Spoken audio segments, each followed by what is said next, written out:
कारण ये है कि आज सुबह करीब करीब 11 साढ़े 11 के आसपास की ये घटना है। मेरे पास एक बुजुर्ग आए, मैं इसी ऑफिस में बैठा था कि मुझे दवा की जो है दवा बाहर से खरीदने के लिए बोला जा रहा है। तो मैंने बोला कि दिखाइए क्या है, तो उसमें देखे कि पर्ची पर गैस की जो दवा थी वो हमारे यहाँ संस्थान में उपलब्ध थी।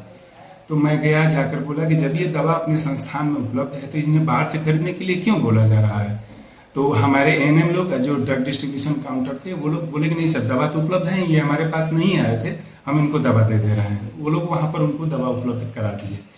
इसी क्रम में ये जो स्थानीय दुकानदार हैं, जो अनिल जी हैं, इनके पुत्र आए और आकर बोले कि सब भोजपुरी लैंग्वेज में ही उन्होंने कहा कि जब सब दवाई तो हनिए लोग दे बोलो तो हमनी के दुकान खोल के काहे खातिर बैठल बनी जाए ऐसे।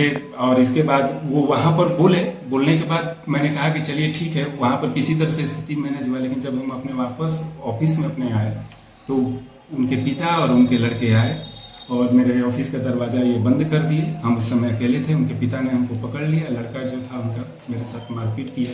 फिर हम बहुत जोर से चिल्लाए आसपास, क्योंकि जनरेटर है, सब लोग हैं, तो लोग आने लगे, तब तक वो खोल के भाग गए। यही घटनाक्रम तो हुआ था। देखिए, घटना हुई है, मेरा स्पष्ट मंतव्य ये है कि जो दवा मेरे यहाँ उपलब्ध है, मोर देन 320 टाइप्स 320 टाइप की दवा जो है हमारे यहाँ जो उपलब्ध है, तो वो सारी दवाओं की उपलब्धता हम आम जनता के ग्रामीण के लिए करेंगे।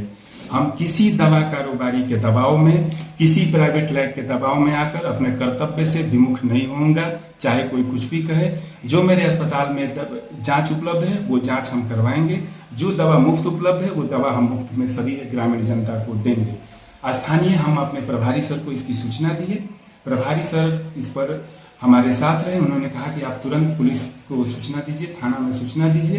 प्रभारी सर के माध्यम से हम एक एप्लीकेशन फॉरवर्डिंग कराकर थाना में हम दे रहे हैं। अपने शीर्ष अधिकारी को मैंने अपने डीपीएम सर को, अपने डीपीसी सर को भी दूरभाष के माध्यम से सूचना दे दिया है इसके बारे में। मेरा नाम रत्नेश कुमार पांडे है, मैं प्रखंड स्वास्थ्य प्रबंधक के पद पर कार्यरत हूँ। अभी परसा मेरे लिए अतिरिक्त प्रभार है। मैं मूल पदस्थापित मकेर प्रखंड में हूँ, परसा अतिरिक्त प्रभार में है, और मेरी यहाँ पर सोमवार, बुधवार और बृहस्पतिवार को मेरी यहाँ पर ड्यूटी रहती है।